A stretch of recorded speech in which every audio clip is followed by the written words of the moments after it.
Republicans are going to do everything they can to fight mail-in voting and make it difficult for you. Greg Palast talks about how you can actually successfully vote by mail. Check it out. Leave your comments, ding the bell, share it with your friends, and subscribe to our channel. Welcome back. Thom Hartmann here with you. Greg Palast is on the line with us, the investigative journalist for the BBC, The Guardian, Rolling Stone, author of his new book, How Trump Stole 2020, The Hunt for America's Vanished Voters.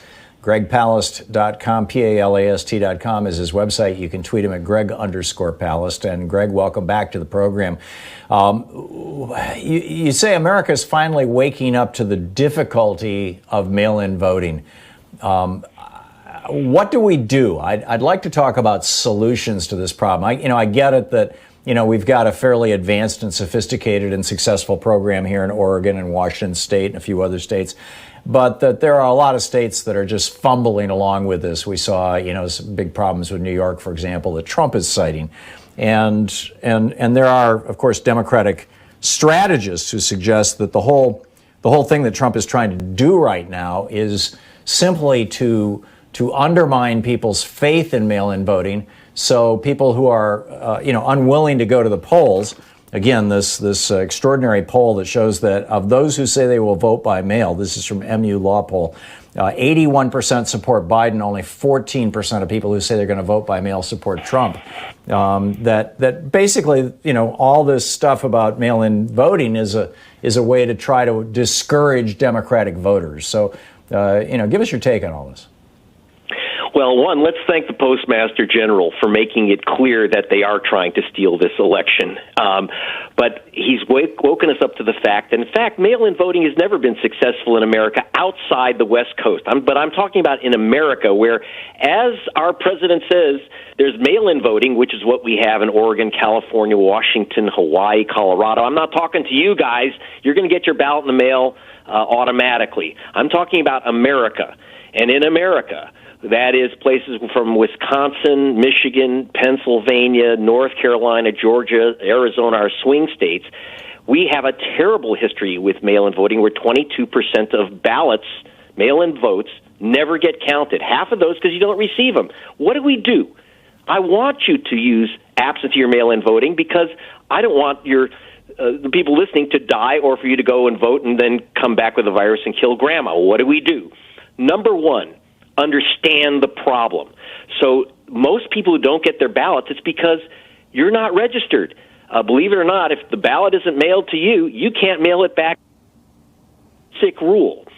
So how do you get your ballot? Number one, make sure you're registered. Every state allows you to check your registration online. Do that. I did. Greg Palast here in California, no such voter. Okay? So I re-registered online. You can do that, too, in almost every state. Check your registration. How did you get dumped off the voting rolls, Greg? Do you know? For 50 years. What? I'm sorry? How'd you get dumped off the voting rolls? Well, it's very easy. I actually hunted it down. I'd left off, you had to put your zip code in 3 places on the registration form, and I didn't. This is at the DMV. But instead of telling you that you missed a line, they just throw out your registration. Same with your ballot. 22% of all ballots, mail-in ballots, are not counted. Half because you don't get them on time, or you don't get them at all, often because you're not registered. And that's usually not the post office. It's your wonderful GOP Secretary of State who's slow-walking your ballot to you. They know who's going to be mailing in these ballots. Then now you get into the danger zone. When you fill out that ballot, remember, this is more difficult than the SAT. You make a mismark, you lose the whole thing. So if you put a check mark instead of filling in a bubble, don't put in a smiley face, don't use a red pen or a pencil. In New York, we had 28% of all ballots were challenged, and this was by the Democratic Party leadership challenged those ballots. So when the Democrats challenge more than 1 in 4 ballots, imagine what the Republicans will be doing in November. So don't let them challenge. Follow the rules exactly. We had hundreds of ballots thrown out in New York because the ballots didn't seal properly and people put tape on the ballot. You just invalidated your vote. 624,000 people in 2016 lost their mail-in ballots because someone challenged their signature. Now, Tom, did we have 624,000 fraudulent voters? no one was arrested. You get some boogaloo. Greg, boy. how does that compare with the number of people who show up to vote? Like like you went in Georgia with Christine. I'm forgetting your last name. Martin Luther King's niece. Yes, Christine Jordan. Martin Luther King's. Christine cousin. Jordan. That's right. Yeah, 92 years old, voting at the same voting station 50 years, and they threw her out. They said you can't vote here anymore.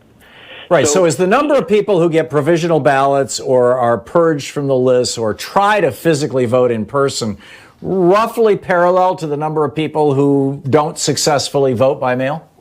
According to MIT, where is voter suppression worse? Definitely by mail. 4%. We lose about 4% of our voters in precinct voting, according to MIT, and 22% in mail-in voting by the same study. And as MIT said, if we lost 22% of in-precinct votes, there'd be riots. So we now have to take care of our vote because we have to send it in. By the way, avoid the post office. In most cases, you can pick up, if you don't get your ballot right away, go pick it up from your county board of elections. Every county will give you your ballot from the clerk's office. Second, if you can do it, put it in a drop box. Put your ballot in a drop box or take it to an early voting station and hand it in, or take it to your county clerk and get your signature validated on the spot. I'm sorry if it sounds complicated to vote this year, but it is. If you want your vote to count, take these simple steps. It's not easy, but it's, I'm not asking you to be like John Lewis and get beat up on a bridge near, go into a coma to vote. I'm just asking you to go to the county clerk's office and pick up the ballot, fill it out, hand it right back in, get your signature verified. That is absolutely the safest way to operate. Yeah, there was a meme shared on one of the message boards a week or so ago by some guy in his 60s or 70s, and he said, I'm in that age or whatever, where I'm at high risk for coronavirus, but my father volunteered to go to Europe and fight the Nazis at the risk of, and not just the risk, he literally had people shooting at him. Nobody's going to be shooting at me, at least so far, if I go and try and vote. I am willing to risk a virus, to fight for democracy. And that, people blogging about how they'll crawl across ground glass to vote, in this election to get Donald Trump and the GOP that supports him out of office. Please don't. But let me make a suggestion. Go for it. Don't crawl over glass. Don't endanger yourself or your family. Stop thinking about Election Day. In America, we have election month. Most states, 2 to 4 weeks in advance, you can vote early. Go in, get your mail-in ballot, and take it into the early voting station. And in lots of cities and in lots of states, you can have legal ballot harvesting. Organizations like League of Women Voters and others are authorized to collect your ballot and take it to the county clerk's office, so you try to go around the post office if you possibly can.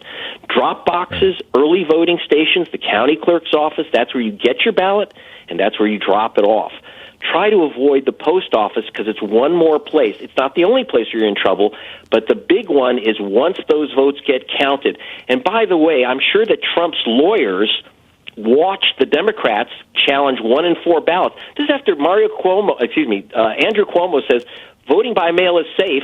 Once he got your ballot, the party regulars started challenging those same ballots. So we have to be careful. Unfortunately, both parties are in the challenge game, but you're going to see Trump with his army of 50,000 challenge your vote. So what I would like people to do is volunteer to be at the opening of the ballots to make sure no one challenges votes by the millions. And you do that by, very quickly? You have to volunteer. You sign up. In most states, you're going to have to get a poll watcher certificate, but stay for the count of the vote. It's after the polls close that you have to worry.